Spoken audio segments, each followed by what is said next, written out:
Selamat petang Bapak Ibu Saudara yang kasih dalam Tuhan Yesus Kristus. Pada petang malam hari ini kita bersama-sama akan masuk di dalam doa hari Rabu bersama keluarga kita masing-masing. Pastikan Bapak Ibu Saudara bersama-sama dalam keluarga dalam keadaan sehat dan sukacita di dalam Tuhan Yesus Kristus. Mari kita bersama-sama Bapak Ibu Saudara, kita akan memuji nama Tuhan. Dengan kita akan katakan, Bapa Engkau sungguh baik. Kita akan nyanyikan dengan segenap hati kita.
Mari bersama-sama kita akan menyerahkan persekutuan doa ini, biarlah Tuhan Yesus yang memimpin kita.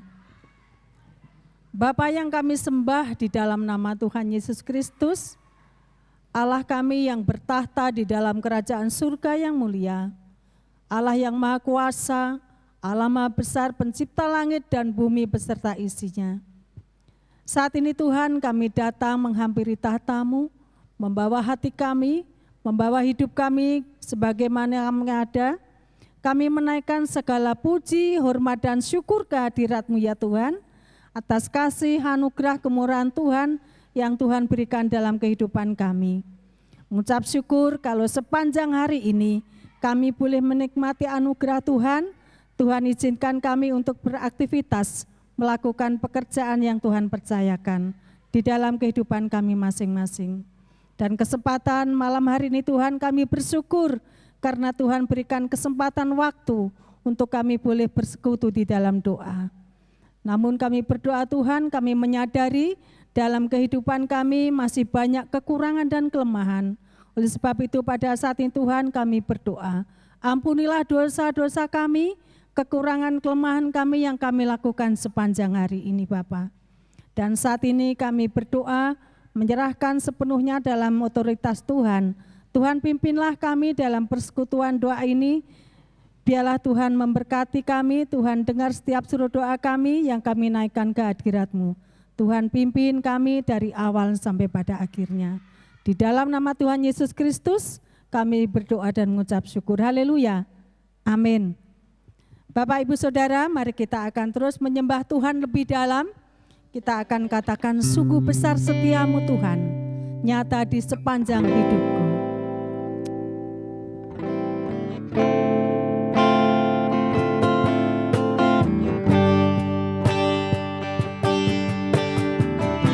Sungguh besar setiamu.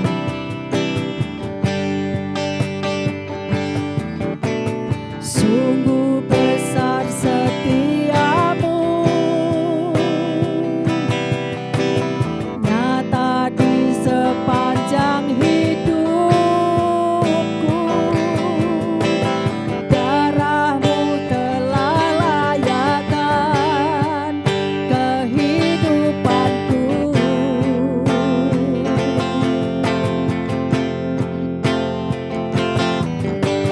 Tiada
Haleluya.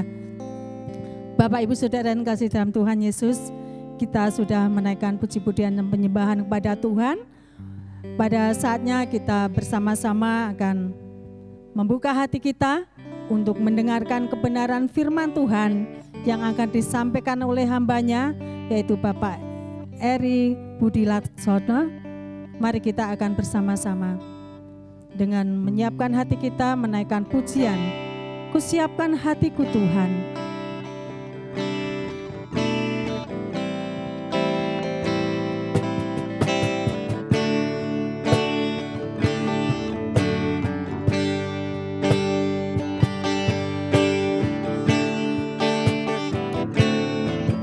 Kusiapkan hatiku Tuhan untuk dengar firman-Mu saat ini.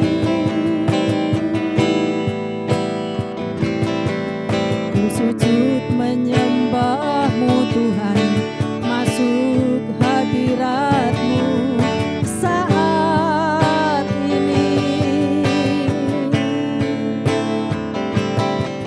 Curahkan urapan-Mu Tuhan bagi jemaat-Mu saat ini.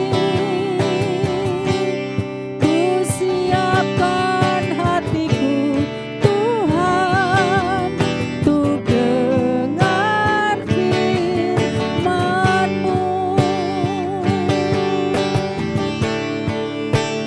Firman-Mu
Bapak Ibu, selamat sore. Kita berjumpa kembali di dalam pertemuan kita doa pada Rabu sore hari ini. Bagaimana kabar? Puji Tuhan, kita sehat selalu dan dalam perlindungan Tuhan. Sebelum kita belajar bersama kebenaran firman Tuhan, mari kita berdoa terlebih dahulu. Mari kita berdoa. Tuhan Yesus Kristus, kami sungguh bersyukur karena pada sore ini boleh Engkau yang hadir di tengah-tengah kami, bersama-sama dengan kami untuk belajar kebenaran firman-Mu. Kami percaya Engkau yang menuntun kami sehingga boleh kami semakin mengerti akan apa yang menjadi kehendak Engkau dalam kehidupan kami, dan penyertaan-Mu adalah ya dan amin. Sehingga perlindungan dari Engkau, tuntunan dari kuasa Roh Kudus-Mu ada dalam sepanjang kehidupan kami. Terima kasih Tuhan, kami serahkan semuanya ini dalam tangan kuasa-Mu. Hanya di dalam nama Tuhan Yesus Kristus kami berdoa. Amin. Bapak Ibu, Saudara yang terkasih di dalam Tuhan Yesus Kristus, kita Rabu sore ini belajar kebenaran firman Tuhan. Kita ambil dari Mazmur 3 ayat 1 sampai dengan yang ke-9, di mana satu perikop yang mau kita baca adalah nyanyian pagi dalam menghadapi musuh. Jadi di sana pemazmur Daud memberikan satu firman kepada kita yang bisa saya bacakan. Mazmur Daud ketika ia lari dari Absalom anaknya. Ya Tuhan, betapa banyaknya lawanku. Banyak orang yang bangkit menyerang aku. Banyak orang yang berkata tentang aku. Baginya tidak ada pertolongan daripada Allah. Tetapi Engkau Tuhan adalah perisai yang melindungi aku. Engkaulah kemuliaanku dan yang mengangkat kepalaku. Dengan nyaring aku berseru kepada Tuhan, dan Ia menjawab aku dari gunungnya yang kudus. Aku membaringkan diri, lalu tidur. Aku bangun, sebab Tuhan menopang aku. Aku tidak takut kepada puluhan ribu orang yang siap mengepung aku. Bangkitlah, Tuhan, tolonglah aku, ya Allahku. Ya, Engkau telah memukul rahang semua musuhku dan mematahkan gigi orang-orang fasik. Dari Tuhan datang pertolongan, berkat-Mu atas umat-Mu. Amin. Jadi dari sini Bapak Ibu saudara sekalian, kita belajar bagaimana kekuatan doa di tengah badai, di tengah permasalahan kehidupan kita. Itulah yang terjadi. Ada satu kekuatan doa dalam kehidupan kita. Kalau kita melihat, merenungkan situasi, kondisi yang terjadi saat ini, banyak hal yang tiba-tiba datang menyerang, seperti pandemi ini yang belum berkesudahan, seperti satu kejadian, momen kecelakaan dan sebagainya. Itu adalah hal yang tiba-tiba bisa terjadi kepada semua orang. Juga bisa terjadi kepada kita. Jadi ada seorang bijak yang mengatakan bahwa hidup adalah misteri karena engkau tidak akan tahu kemana dia akan membawamu. Apakah betul seperti itu, Bapak Ibu saudara sekalian? Ada satu kisah di daerah Solo yang ditulis di Kompasiana beberapa waktu yang lalu menjelang Lebaran. Ada seorang buruh bangunan di Solo. Jadi dia memboncengkan anaknya dengan istrinya keluar kota, dan di tengah perjalanan ada mobil yang di depannya berhenti mendadak. Kemudian dia tidak sempat mengerem dengan baik, akhirnya terpental menabrak belakangnya dan terjadi tabrakan. Istri dan anaknya terpental. Kemudian tak disangka di belakang dia ada mobil yang akan menyalip dia, dan bahkan istrinya hingga tewas ketika karena waktu terpental tertabrak oleh mobil itu. Penderitaan yang namanya Lanjar ini tidak berhenti sampai di situ. Seminggu setelah kejadian, sewaktu mau mengambil motornya di kantor polisi, Lanjar malah ditangkap. Dia dituduh lalai sehingga menyebabkan istrinya meninggal. Rupanya pemilik mobil yang menabrak istrinya itu adalah orang yang berpengaruh di daerah itu. Sehingga untuk menghindari hukuman, Lanjar yang seorang kecil itu dalam tanda petik menjadi korban. Sehingga dalam tempo singkat hidup Lanjar ini berubah total. Dia kehilangan istrinya, masuk penjara, dan anaknya yang masih kecil itu menjadi depresi. Karena dititipkan pada neneknya yang sudah tua dan terlantar. Saya yakin bahwa peristiwa seperti itu tidak pernah dibayangkan oleh yang namanya Lanjar ini, Pak Lanjar. Jadi apa Bapak Ibu sekalian, bahwa namanya badai kehidupan dialami oleh siapapun. Bisa dialami oleh kita, oleh saudara kita, keluarga besar kita, jemaat kita di gereja. Ada orang yang berkata semakin lama kita hidup, semakin besar kemungkinan kita menghadapi badai kehidupan itu. Bisa tiba-tiba ditinggal pasangan, ditinggal oleh anak kita, dalam pekerjaan kita ada PHK, ada satu diagnosa kita ada sakit kanker dan sebagainya. Jadi apa yang kita lakukan kalau kita tertimpa kejadian seperti itu, Bapak Ibu Saudara sekalian?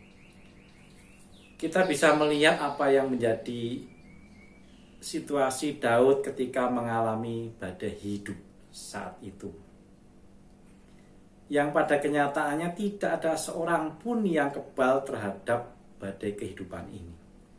Bahkan sebagai Daud yang mempunyai nama besar, yang dekat dengan Tuhan, bisa mengalami suatu krisis di dalam kehidupannya.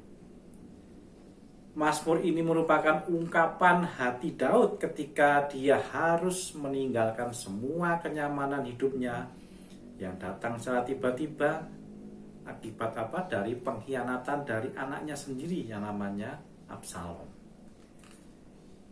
Jadi bayangkan ketika Daud memimpin pengikutnya keluar dari istana raja, dia merasa sangat lelah.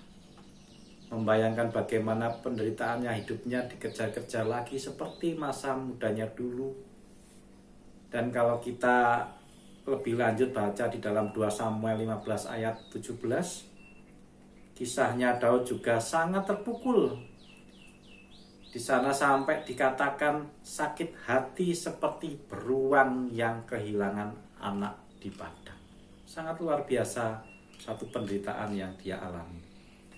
Daud juga merasa malu karena harga dirinya sudah hancur, Bapak Ibu sekalian. Sampai-sampai namanya Simei, seorang kerabat Saul yang dulunya tidak punya nama apapun di hadapan Daud, berani menghina Daud. Ini kita bisa lihat, kita baca di dalam 2 Samuel 16 ayat 13. Daud sampai menuliskan di sana, banyak orang yang berkata tentang aku, baginya tidak ada pertolongan daripada Allah. Sehingga disinilah kita bisa melihat bagaimana keadaan kita ketika mengalami badai hidup itu. Seperti itulah yang dirasakan oleh kita ketika apa? Ketika kita menghadapi badai kehidupan yang tiba-tiba, Bapak Ibu. Kaget, ada malu, kecewa, marah, bahkan putus asa. Seperti yang kisah dari Pak Lanjar yang saya ceritakan tadi. Tapi menjadi satu keteladanan yang bisa membangkitkan kita, pemulihan kepada kita. Bisa kita lihat apa tindakan Daud menghadapi situasi yang sangat berat itu. Yang pertama, kita belajar dari sana. Daud berdoa kepada Tuhan. Ayat 5 kita bisa lihat lagi di sana. Daud bisa saja melawan dan menggunakan kuasa serta kekayaannya. Tetapi kali ini dia harus melawan anaknya sendiri. Apa yang terjadi? Menghadapi dilema seperti itu, Daud telah belajar bahwa cara-cara instan manusia tidak akan menyelesaikan masalah. Justru membuatnya semakin buruk.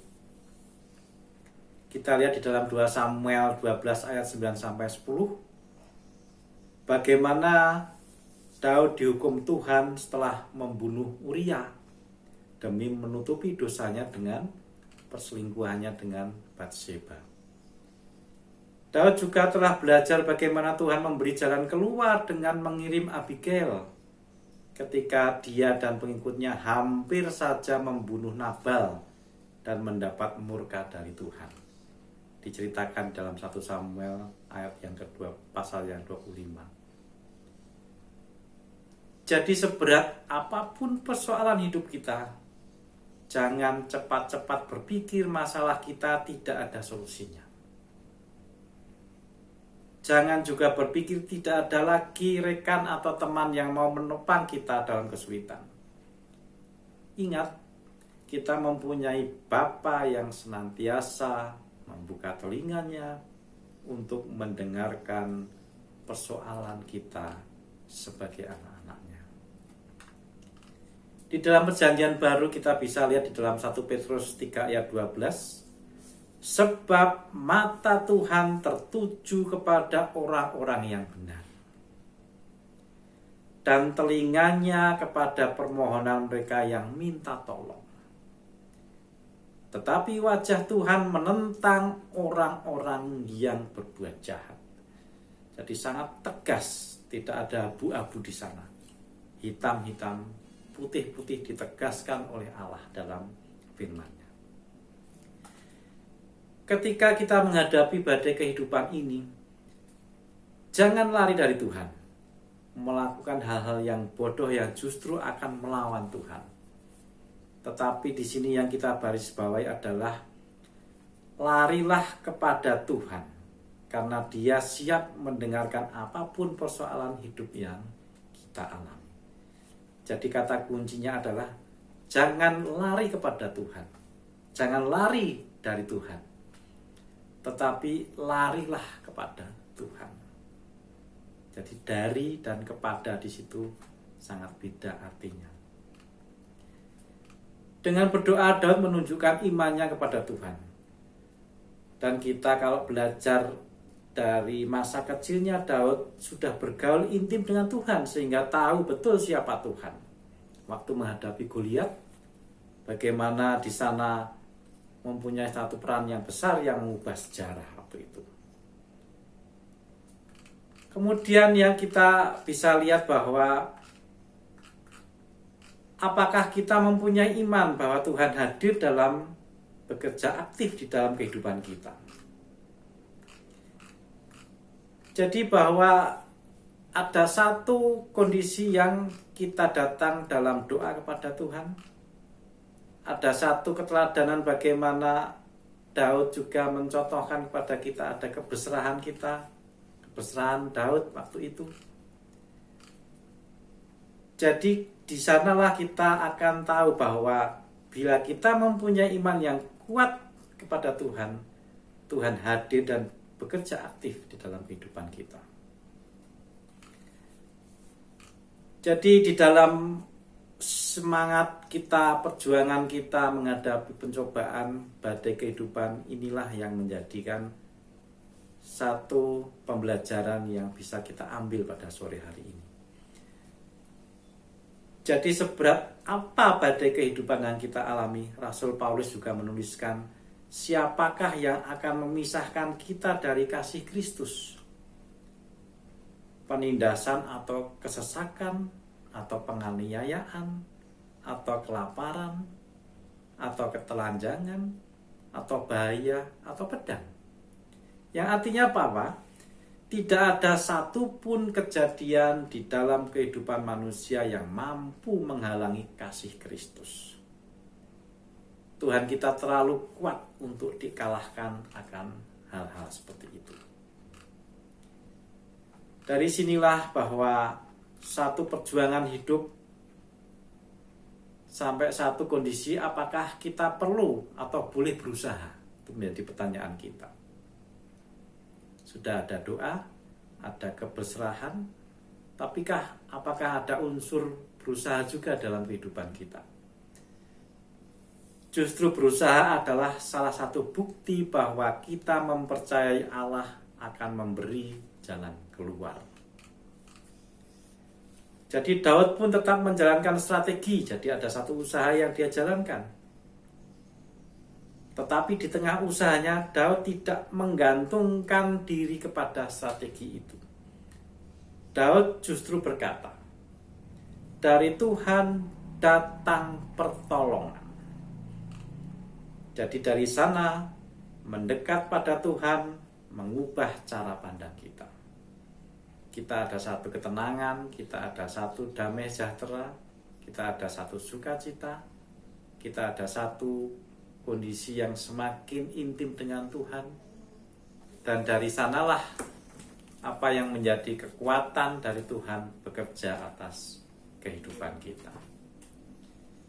Inilah Bapak Ibu sekalian yang bisa kita ambil firman Tuhan pada sore hari ini, bagaimana kekuatan doa mampu untuk mengalahkan segala badai kehidupan kita. Amin. Mari kita berdoa. Tuhan Yesus Kristus, kami sungguh bersyukur karena inilah pembelajaran yang singkat yang boleh menjadi kekuatan bagi kehidupan kita untuk kita lakukan di tengah-tengah kondisi yang ketidakpastian, kondisi kesehatan yang sangat menekan kehidupan kita akhir-akhir ini.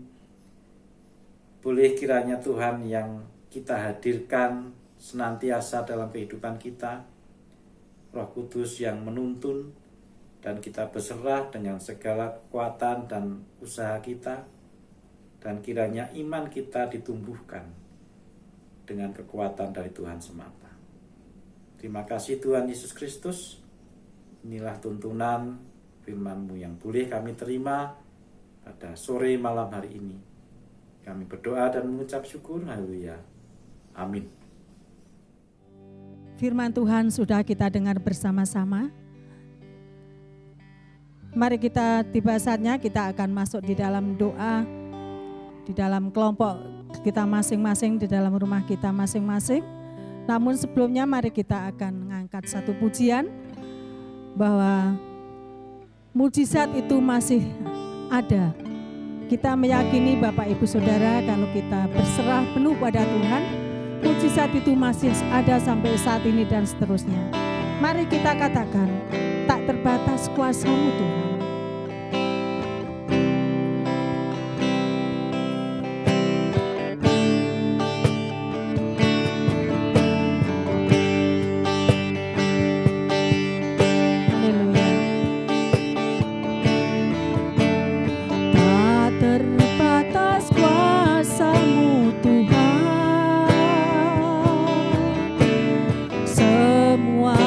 Dapat kau lakukan.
Haleluya. Mari kita bersama-sama meyakini bahwa mujizat itu masih nyata di dalam setiap doa kita.